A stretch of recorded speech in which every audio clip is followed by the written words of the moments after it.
1220. 8:39 on this Monday, coming up to 8:40 with a special guest in studio. Good morning, Laura.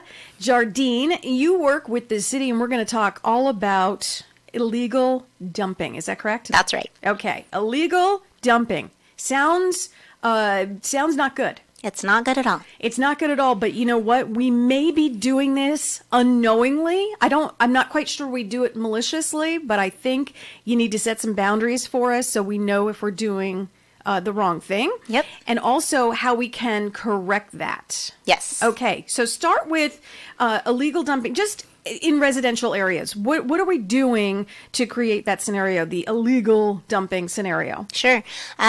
What's happening, or what we've seen happen, is a lot of bulky items, which would be appliances and furniture, electronics, those type of things, have been just put out on the street or on dead-end cul-de-sacs or just in places that they shouldn't be.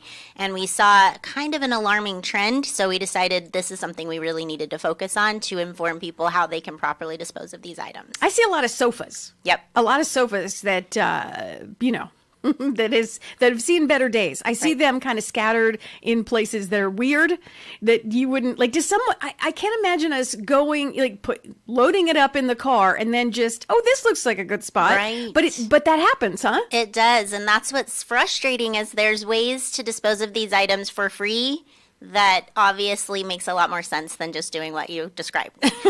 Okay, so let's do a scenario. So I just redid my kitchen.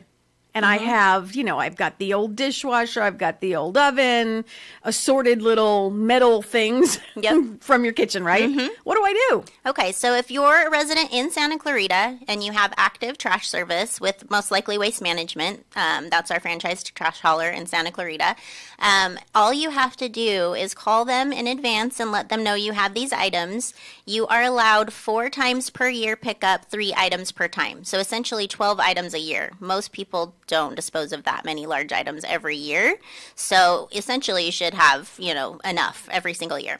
If you call them in advance, you can arrange for a pickup of those items for free. Or if you do have a truck and you have a way to transport those items, you can also take them to their facility on Springbrook for free. For a free drop-off. Springbrook is, give me a little bit better locator. Sure. It's off of Drayton and Railroad. So right across from Saugus Cafe over the railroad tracks. There you go. Yeah. Saugus Cafe. We all know where Saugus Cafe exactly. is. Okay. Yes. And we can take them ourselves. Yes. And they still, I'm assuming they would check us in because Correct. we still get that allotment. Yes. Even if we transport Actually, it's more. You can go there as often as you need to.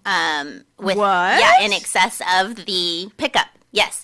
So as long as you do, like you said, you check in at their front office with ID, showing them who you are, that you're a resident here, and they'll pull it up to make sure you have your trash service active at the time, and then you can drop off multiple times throughout the year.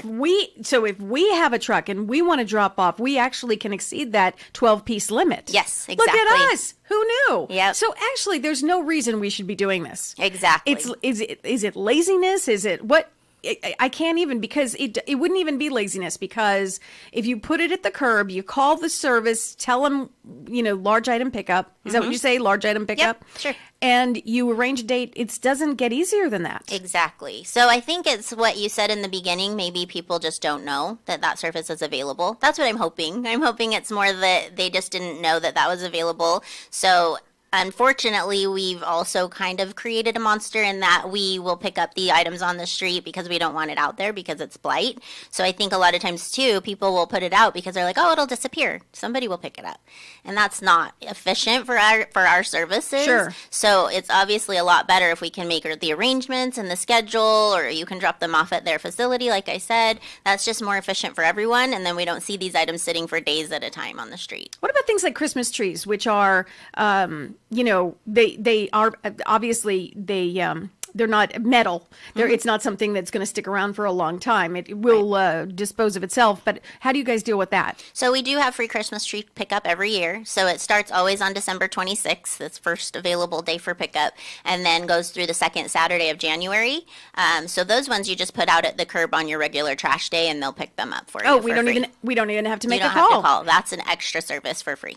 Anything else we need to know about as far as this kind of residential service? Yeah, I just wanted to point out if you live in a multifamily complex, which would be like an apartment or a condo association, something where you have property management. Sure. Typically, they'll want you to just go through them to make those arrangements. You still get these items disposed of for free, but rather than just putting them at the dumpster without telling anyone, or again, putting them on the street, you just notify your property manager or office manager, whatever the case may be, and they'll make the arrangements for the pickup. That is a very good point, because I would think if you would live in a condo apartment complex, that kind of townhouse, Yep. That because you do dispose of your garbage at a dumpster. Right. There's a dumpster for you. And I see a lot of that happening. You know, you take your couch. Yeah. It's always a couch, isn't it? Or a mattress. Those are the top two, probably. Right?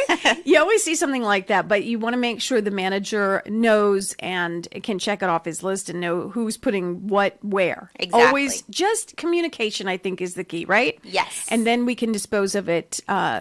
How about businesses? Are there any small businesses? Do they still have that 12 large item pickup as well? What happens? Unfortunately, with businesses, no, it's a cost of doing business, so they do need to make arrangements, and typically will have to pay for that service. I mean, there's no saying that in the future we won't be able to provide something like that, but the way that the franchise currently stands, it would be a cost of doing business for them. But we still have to call. Still call, definitely. Do you have that number off the top of your head or no? I do for residential. Residential? Yep, it's 661-259-2398. One more time. 661-259-2398. What's a good website for us to go to if we want to, someone's driving around in the car right now, they can't write down the number, and they said, oh, geez, I think I just put my couch at the curb. Let me call. Yeah. What's a great website to go to? The best thing to do is to go to greensantaclarita.com. greensantaclarita.com, and that's spelled out Santa Clarita, yes? Correct. greensantaclarita.com. Yep, and then you'll see, if you've seen our little ads that we've had out with the little animated mattress, animated recliner. I sure have, yeah. Yeah, so you'll see an image of that on the website right away when you go on, and you'll just click that. It'll take you to the page, gives you all of the instructions step by step on what to do to dispose of these items. This problem must be huge because you guys are doing a whole campaign. Correct. If you guys are taking the time to do a huge campaign like this with the animations, which by the way are adorable, Thank you. This must be just an outrageous problem. We were seeing it increase. Unfortunately, over a few years, we were monitoring the problem, and we were seeing complaints about it increasing, requests for people saying, I'm seeing this mattress sitting on my street for 5 days, can somebody do something about it?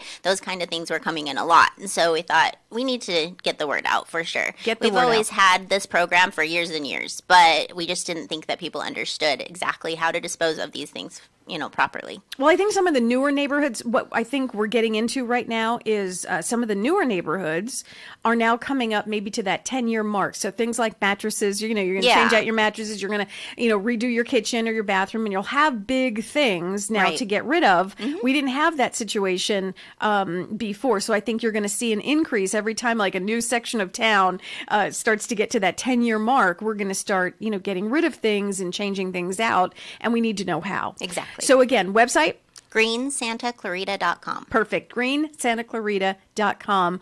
Laura Jardine, thank you so much for coming in and explaining that to us. Sometimes we just, we need a gentle reminder. We just, we're ignorant. We don't know. And now we know. Yep. So don't do it anymore. Exactly. And share with your neighbors. Tell everyone how to do it right. How to do it right. It's a phone call. Exactly. It's a phone call. Thank you so much. Have a great week. Thank you.